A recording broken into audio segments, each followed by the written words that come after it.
Hi there and welcome. Today we're talking with Angela Heise. She's a leadership and emotional productivity coach. With many years and deep experience around emotions and how they impact on our lives and where we can improve. So, welcome, Angela. Thank you, David. Thank you. It's lovely to see you and to be here.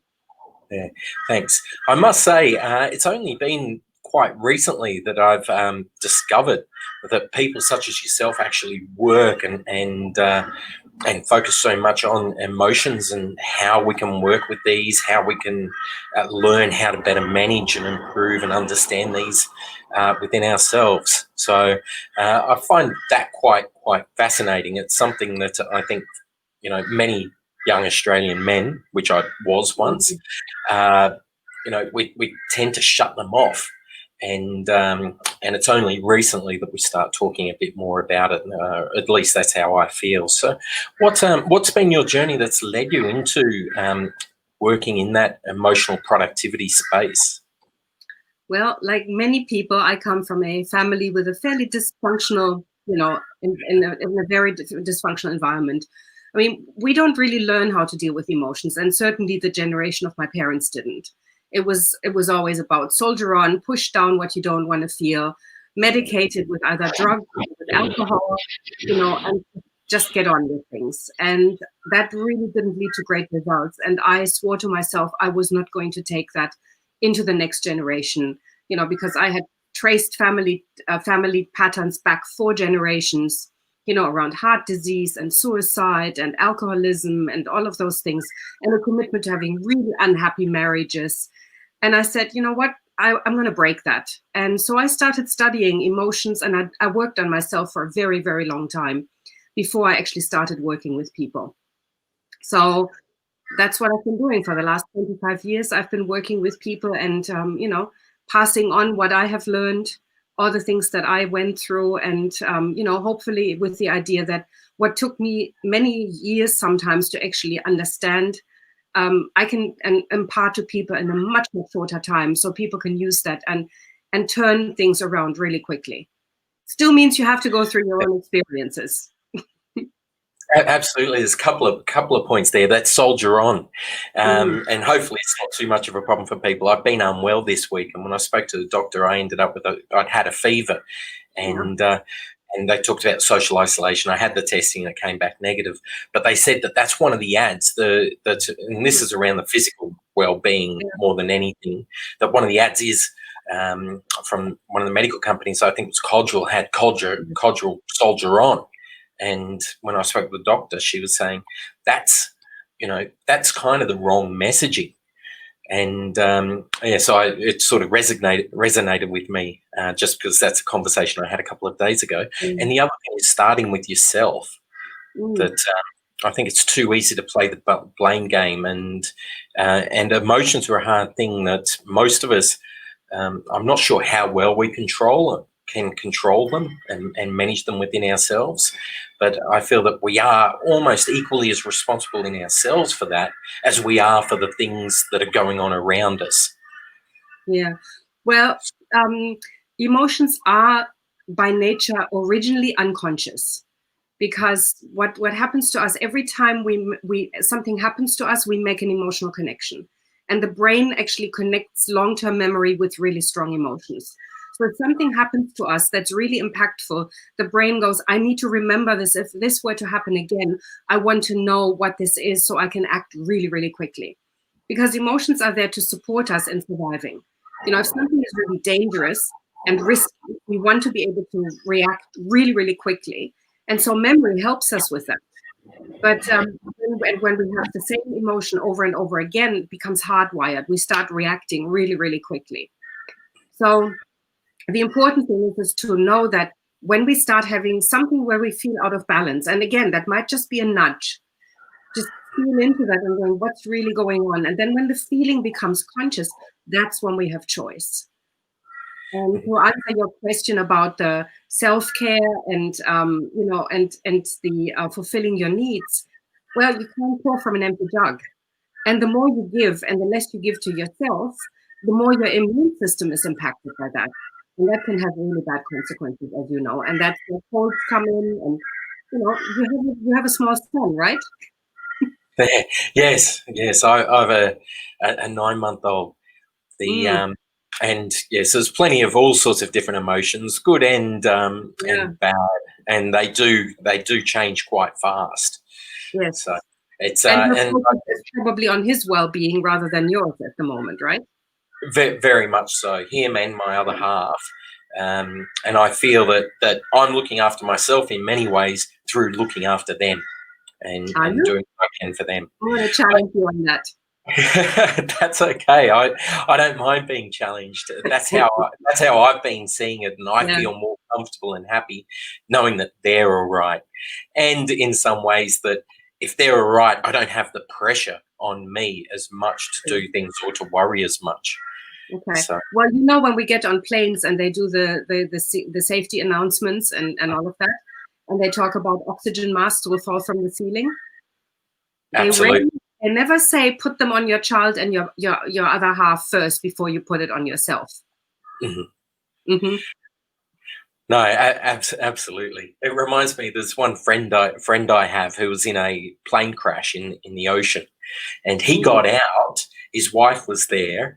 He got out, got some air, and went back down to help get her out. And even though he did what was natural, I think at the time, I'm not entirely sure he's quite lived it down, or whether it's the guilt or her feeling disappointed in him that he wasn't able to look after her as much first before he got that first breath, and then having gone back for her. So it just reminds me of that as well, since we're talking of planes. Right. Okay. Well, that's a very extreme situation.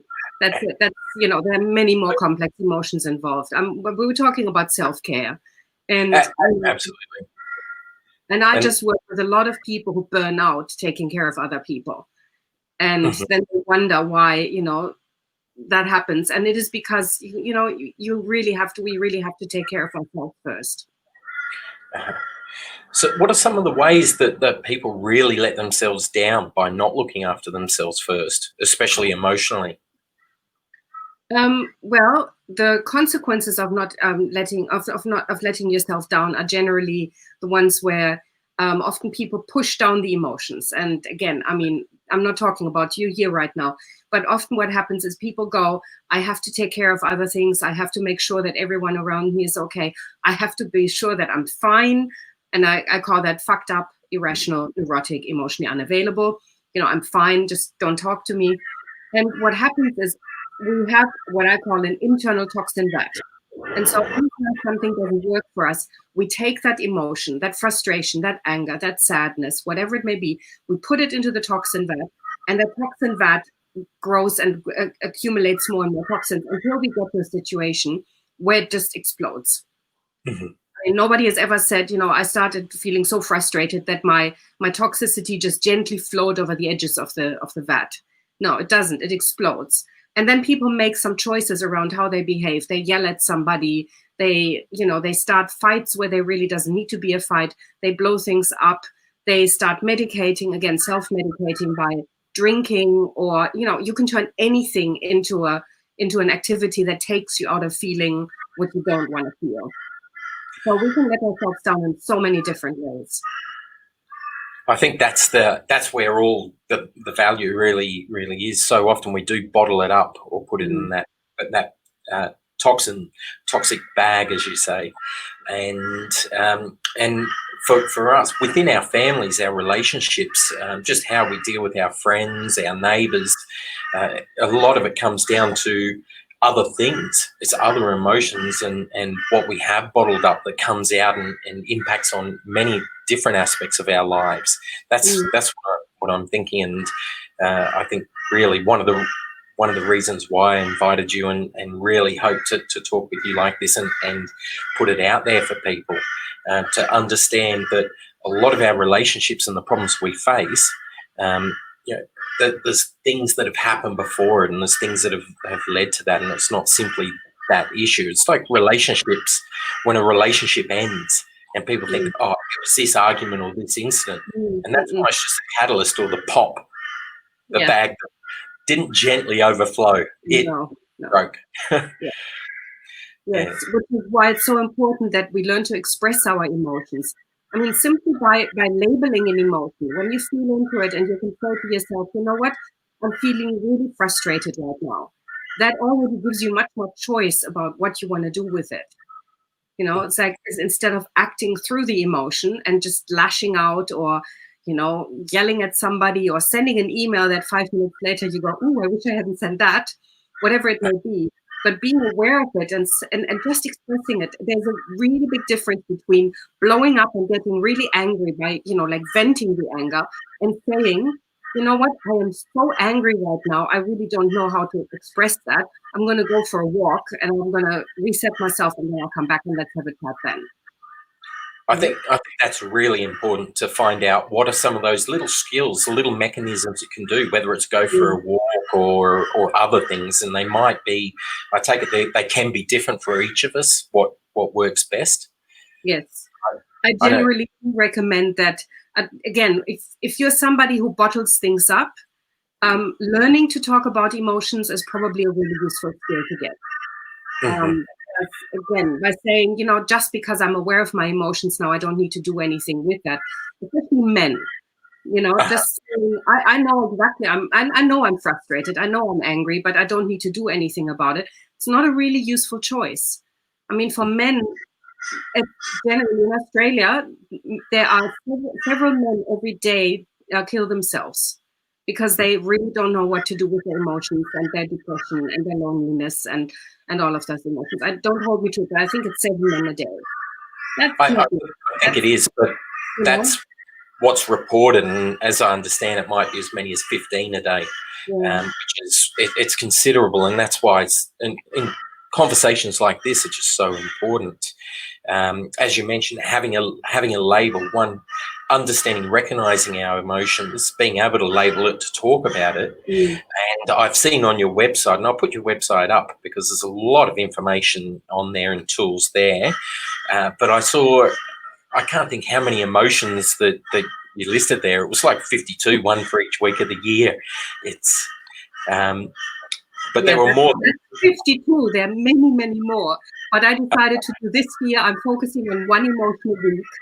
So I'm doing a lot of posts on social media, and I'm doing an article once a week that just explains what the upside and the downsides of this emotion are when you're managing and when you're not managing it. Yes. There.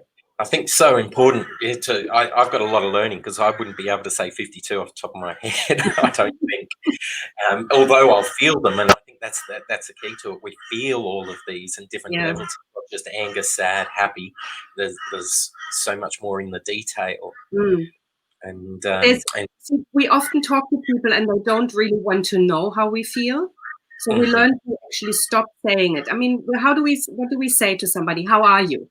We don't expect them to tell us how we feel and how they feel. We just, I mean, I have seen this so many times, you know, at the supermarket before the self-checkouts, talking to, you know, when the supermarket checkout person says, hi, how are you? You know, and I haven't even answered yet. And they go, okay, yeah, me too. Or that's great. Or whatever it is. It's just a throwaway line. But when you think about it and when you go, so how am I really feeling? And you're taking that as an opportunity, it can be a really useful thing to do. And again, in Australia, it's often a throwaway line, but in other countries, it's not. I mean, I know in Europe, when somebody says, how are you? And you come back with, I'm feeling really sad right now. It's actually, it's a relevant answer. It's a legit response. You know, and it doesn't mean that you necessarily have to fix somebody, you know, because, you know, and that's what people are often afraid of. If I say, oh, David, I'm feeling so sad right now, people often go, oh my God, what am I going to do now? Now it's my responsible to fix that. And it really isn't.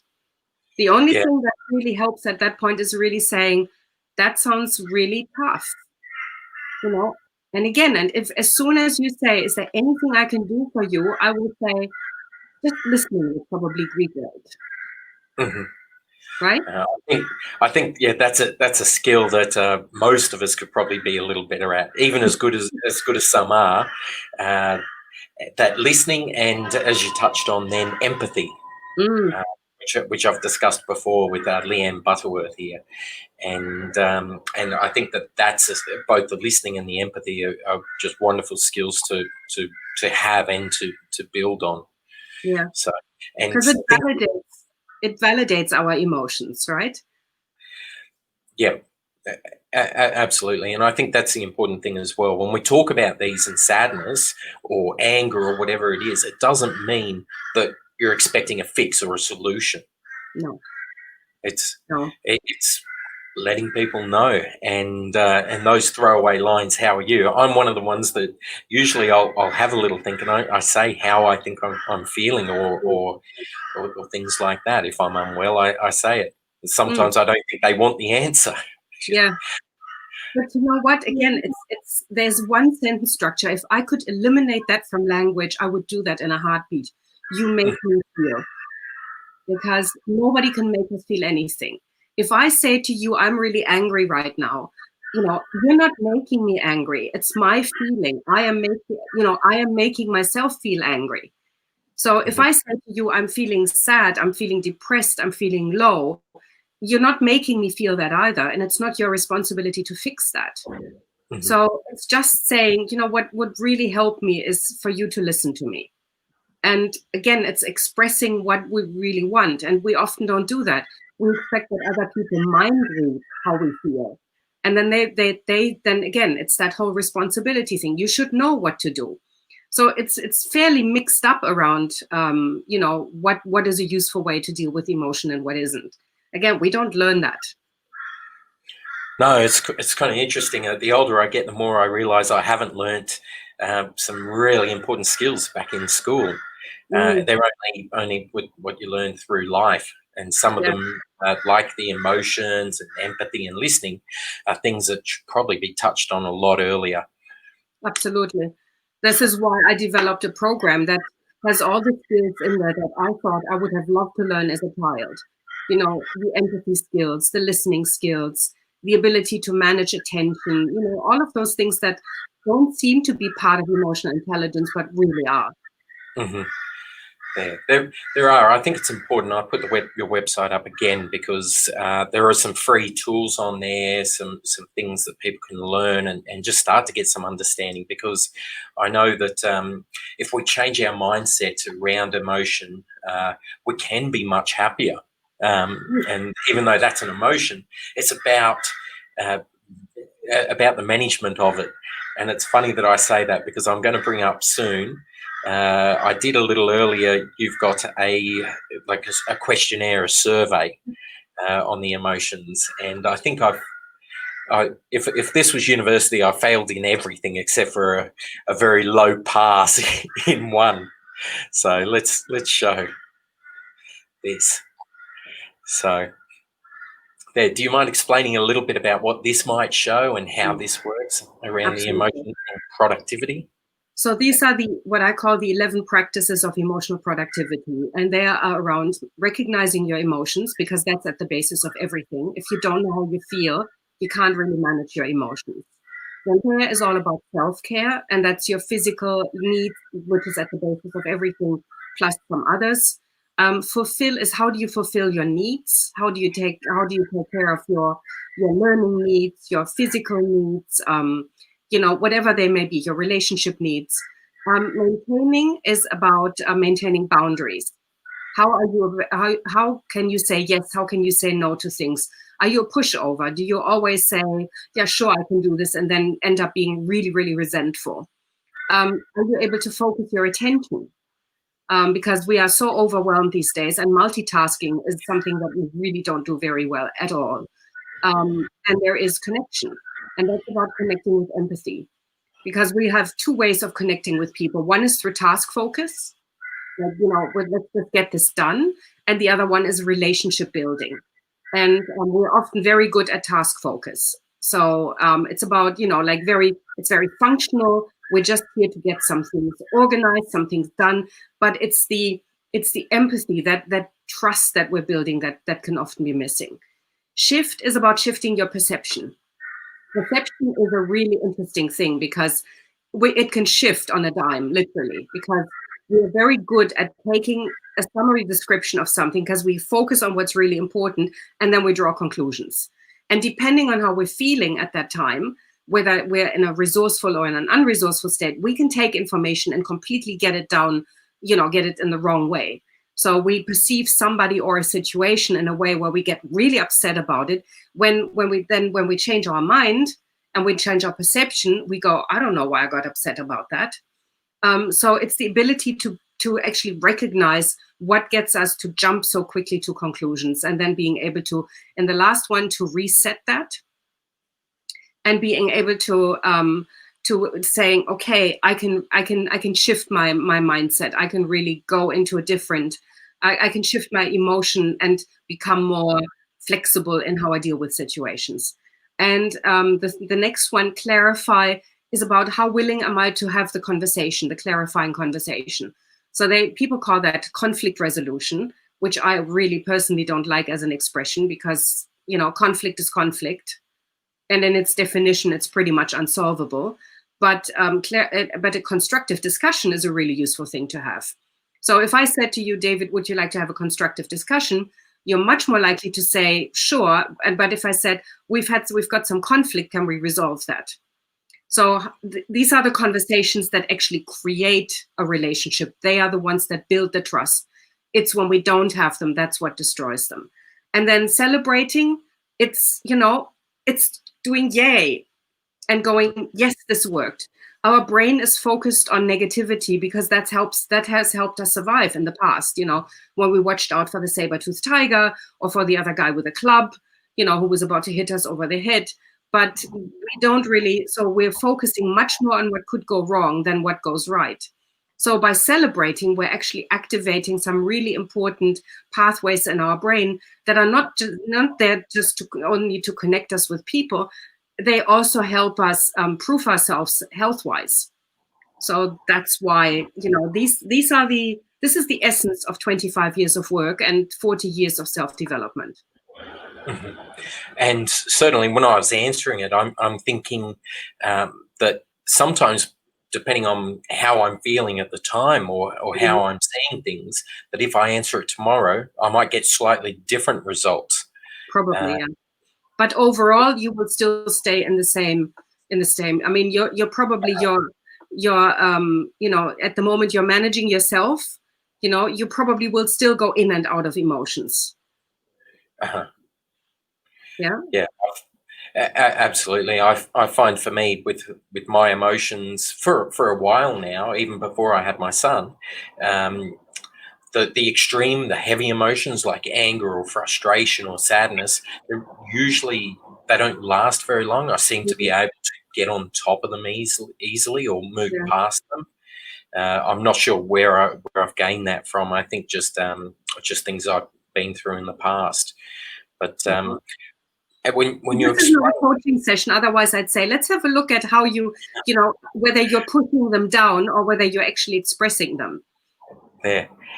Yeah, I don't know, but that'll be another one. I wanted to bring that up just to give people some more insight into how deep, and that's taken it a lot further than I even thought, how deep this area is. We talk about one topic that I hear on the television almost daily or in the newspapers is around domestic violence, and that's such a serious area and such a problem. But when we talk about emotions like this, I can't help but think it's the let me think of the right words. It's almost an outcome of the emotions, the domestic violence. It's not that the domestic violence itself is in someone's nature necessarily, that they're born, that they're going to do these things. But there's that build up, whether it's that toxic bag or bottling it up or other things where we're looking at it like this. I think there's so much value in there for us as society if we give more attention to this area. Absolutely.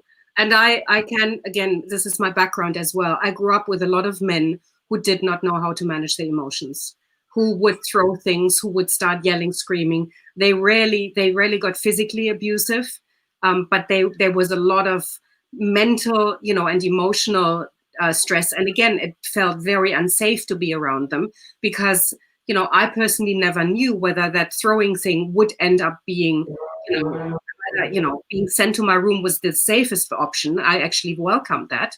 But whether it would end up being slapped in the face or, again, the emotional, the putting down, all of these things that came with that. And it was always completely unpredictable.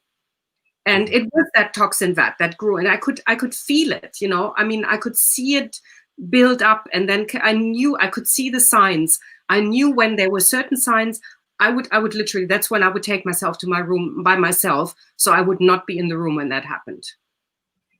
And, and that's when you start walking on tiptoes and all of that. And so again, when we teach men specifically to recognize what's going on and share those emotions and saying, I'm really depressed right now. I really don't cope. And especially at the moment, there are so many challenges. It is so important to share that and say, I'm not coping. But as long as men think it's a weakness to share emotions of that sort, it's a problem. It's interesting that you say that. One thing that I learned as a teenager, I was doing martial arts, was through the self-discipline, and I suppose almost an emotional aspect, is it's not a lack of courage for walking away from a fight. No. Things like that. And it's whether we're talking about violence, domestic violence, things on the street, emotional abuse, and certainly we shouldn't have any tolerance for it. But I think it's so much better to aim at solving or addressing the root of the problem, not the effect of it, the outcome of it. Yeah. And I think we're getting better, but it's a long road, unfortunately, because as long as we're still making fun of people who share their emotions, as long as we still say they're dramatizing or, they're hysterical. I mean, that goes for women when they express their emotions, or, the strong silent type still gets the, yay, look at him, how he manages all of this. I think we can do better than that. Yeah, absolutely. I think that's going to take a long, long time to break out of. But a start is the conversation. So I think it's actually an ask from myself to everyone watching, to when you feel like you're walking on eggshells, when you feel like others are bottling it up, and you can see it, as Angela said here, you can see it getting bigger and bigger, and that toxin bag filling up. Almost maybe would you suggest try to open the conversation about emotion? Or I would probably suggest that when you feel that somebody is in that situation, when you feel that they're about to explode, that's not the time to have the conversation, because chances are that then you become the object of that rage, that unprocessed anger. I would always invite you to, if you're feeling unsafe, move away. Or if somebody has an issue, remove yourself from the situation and come back when it's gone down, when the person is in a calmer state. You don't know whether it's going to bring up that toxicity immediately, but you can say, look, when we had that situation yesterday, could we talk about that? If the person gets upset immediately and says, I don't know what you want to talk about, there's nothing to talk about, then it's definitely not the time to talk about it. Because when we get into this space, we're not operating with a full brain. Our logical capacity, our ability to think and make logical and rational decisions has gone offline. We are literally operating from a fight-flight brain. And you don't really want to be with somebody when they're in that place. You don't know what's going to happen. So make sure that you're both in a place where you can talk about it rationally. And if it doesn't look like it, walk away. Just announce that you're going to walk away. Don't just turn around and walk. Certainly, it's different, I suppose, with different situations where there can be abuse or violence or those things. But when you're talking, say, between mates or friends or others that you might be able to talk to in a safer environment, that you have a little bit more distance in that relationship rather than as partners or a spouse, that might be a little bit different, at least to open up a conversation, or not necessarily about them, but I think each of us could probably start sharing about ourselves a bit and be a little bit more vulnerable. That can make it easier for others to also be vulnerable and to talk about themselves. Well, the situation I was describing was when let's say you and I have a fight with each other. That's not the time to say, let's have a talk about how we talk about this. But if you're talking, if you have a mate and you see that they're starting to bottle things up, it's not a critical situation. It's just something you're observing from the side. Absolutely have that conversation. I mean, and it's so important to say, you know, like, I'm here, talk to me. What's going on? And then stop and just wait. And if they say, well, let's go and have a beer instead, I'll probably say, well, let's not. Let's talk. Yeah, I think things like the drinking, as you said, it depends how it's done. And that's what makes this such a complex topic, that there's no absolute, or in many areas, there's no absolute black and white, right or wrong, certainly in how it's dealt with. But if I could write a manual that says, in this situation, when this happens, do that, followed by this, followed by that. God, would life be easy? But I think the manual would have many volumes and take up more than what's on those shelves behind you. Yeah, it's so from what I'm thinking or feeling about this sort of topic is a couple of things to do. Is one, we can all start talking about it a bit more and talking about ourselves and understanding how to talk about our emotions, what our emotions are and what we're feeling. And the second thing is to actually arm ourselves with information, knowledge and learning through people such as Angela and what she offers on her website. But what are the other things that you might add that can help us? Just any little bits of gold that can help us lead happier and more emotionally productive lives. You want a really, really, really basic tool? Really basic. Breathe. When we get upset, when we get stressed out, we stop breathing. And just stopping and taking a deep breath and actually a few more really makes a difference to how we feel. I mean, when we get really stressed out, again, what happens is the body redirects the blood into the arms and the legs. So we can't really think when we are in that space. So by taking deep breaths, we're oxygenating the brain. And all of a sudden, we can actually feel different emotions. We're not in fight, flight. We're not fighting for our survival. And that really creates a much happier life. And again, celebrate, you know, like raising your arms like this and going, is the winner pose, creates dopamine in your brain, which is the reward chemical, which helps us to feel really good about what we're doing. So if you go around and just go, have a reason, don't just randomly raise your arms, but feel good about what you're doing, you're creating a biology that's much more useful for being happy. Yeah, that sounds good. I think you mentioned it before on the, I know that you mentioned it sometime before, gratitude. Yes, and yes. There's, I'm not sure if you're aware, there's a fellow, Matt Boyce, from the Human Connection Project. So his is about connection more than anything. And he talks a lot about the suicide and depression and different things, but just establishing connection. And as he said, as he would say and says all the time, how good's living? Yes. I think just that bit of gratitude. Yes. But yeah, I'll put up the website. Everyone really jump on there, have a look. There's some free tools. There's some really awesome training. And I know that if you saw my schools earlier, I know I could do with and benefit from. And have a go at that questionnaire and see what you might learn about yourself and the areas that we can improve, because we all can improve. Yes, we all can. I mean, we're all work in progress. Everybody is. Yeah.